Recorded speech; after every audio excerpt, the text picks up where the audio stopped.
Est-ce que vous pourriez nous dire les grandes différences qu'il y a entre le tango argentin et le tango européen?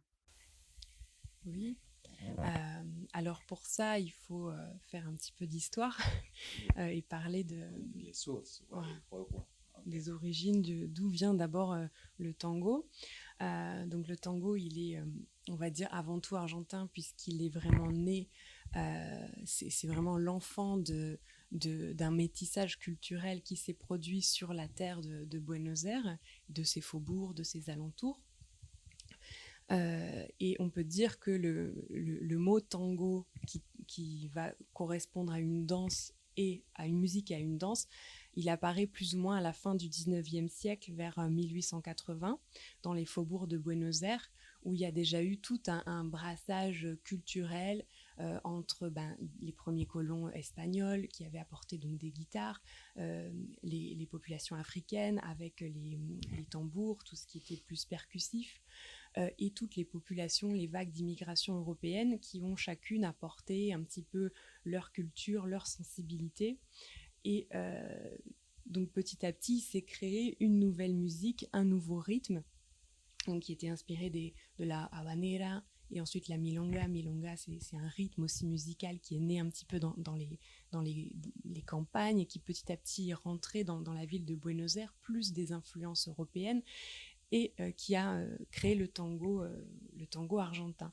Ensuite, il y a eu aux alentours du début jusqu'à la moitié du XXe siècle, on va dire entre 1910 et 1950, beaucoup d'Américains du Nord et du Sud d'ailleurs qui sont venus en Europe pour apporter leur nouvelle musique ou leur nouvelle danse. D'ailleurs, pour donner l'exemple de la France, on parlait des nouvelles danses à ce moment-là, toutes ces danses qui venaient notamment d'Amérique du Sud, avec parmi elles le tango.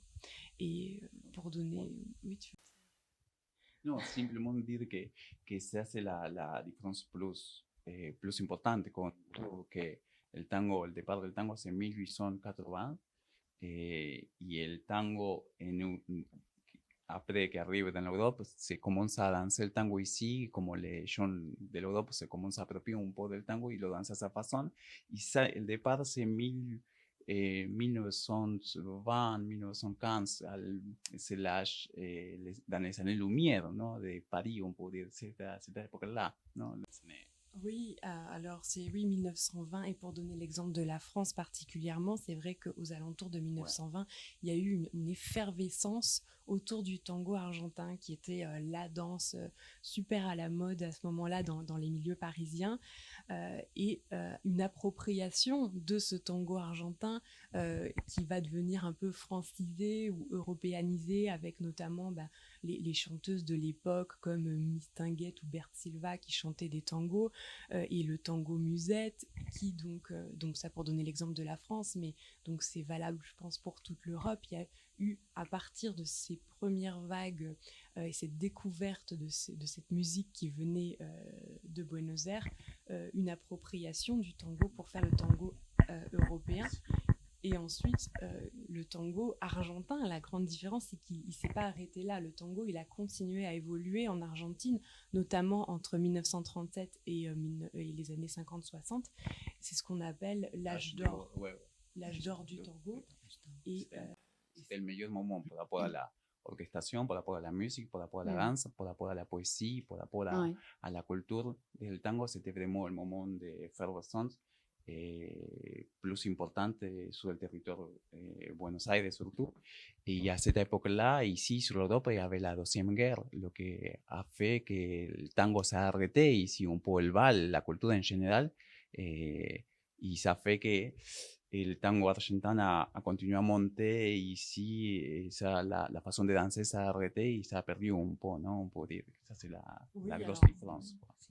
alors qu'à Buenos Aires, il a continué à se développer, tant musicalement, il est devenu beaucoup plus riche, beaucoup plus raffiné, et en termes aussi donc forcément, en parallèle, la danse aussi, c'est beaucoup plus, c'est raffiné, c'est développé, est devenu plus complexe dans le guidage, dans les figures exécutées, et je pense, c'est pour ça qu'aujourd'hui, on parle vraiment du tango argentin, qui, qui est comment dire, l'écho de ces années-là, de cet âge d'or du tango par rapport au tango européen qui s'est développé de façon complètement différente. Alors, si l'on prend des danseurs de tango argentin et danseurs de tango européen, on voit sur une piste de danse, de quelle manière on peut différencier et reconnaître que ce sont des danseurs de tango argentin ou des danseurs de tango européen?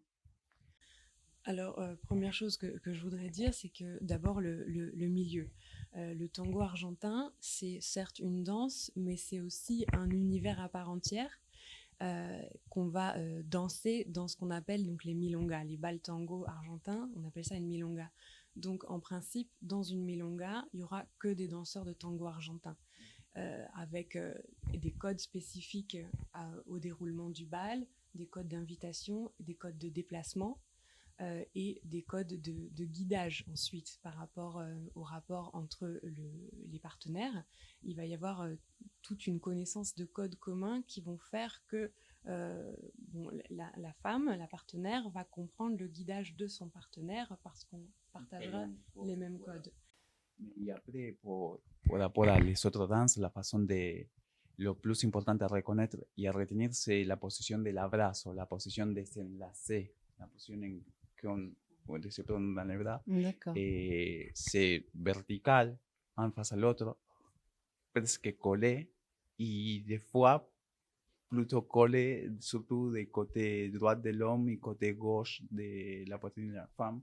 Okay. Ça, c'est le plus caractéristique del tango y que fait aussi un peu la difficulté porque on danse vraiment très enlacé y très proche, lo que no laisse pas beaucoup de place à la positionnement bien de notre pied et même à nous regarder notre pied. On n'a pas la place pour regarder notre pied, lo que fait vraiment qu'on doit maîtriser un tout petit peu plus la técnica. Si bien yo sé que ya de otras danzas como el tango sportif, que cherche à avoir un contact plus bas, je crois, je ne sais pas, je ne suis pas sûr, mais la différence c'est de que ici, dans le tango argentin, on est vraiment proche, si on compare pour les autres danses. Y après, bon, c'est vrai que les danseurs de tango, on les trouve dans le bal de tango, el tango argentin. Il y a un bal como por la salsa, il y a un bal por la salsa, c'est un peu ça la caractéristique aussi, non? Une autre chose, donc je pense par rapport, pour avoir vu quelquefois le tango des danses sportives, c'est un tango qui nécessite beaucoup d'espace. On fait des grands pas, il y a un déplacement très ample sur la piste, une projection du corps qui est très, très extériorisée. Alors que le tango argentin, on n'a pas besoin de beaucoup d'espace pour le danser. On peut sur 1 mètre carré, on peut danser avec son partenaire en faisant des petits pas et créer au contraire une intimité à l'intérieur du couple dans la danse. Dans cette position qu'on a par rapport à l'autre, comme on est vraiment proche, on arrive à jouer, à faire des accroches et des jambes, on peut dire comme ça, voilà, des jeux de jambes, voilà. Y c'est grâce à la proximité qu'on a, y ça c'est la caractéristique fondamentale. On va danser le tango argentin et on va avoir de gancho, on dit, que c'est des crosses de pieds, des crosses de jambes, que c'est spectaculaire et en même temps très séduisante, non? Ça, c'est une caractéristique fondamentale aussi. Très bien. Et en même temps, c'est la proximité du coup qui va aider à avoir ce jeu de jambes d'un point de vue technique. Dans ce qu'on appelle l'abrazo, donc le fait de se tenir dans les bras, tout ce contact physique qui va permettre un guidage et une réception et du coup des jeux de jambes et une complicité.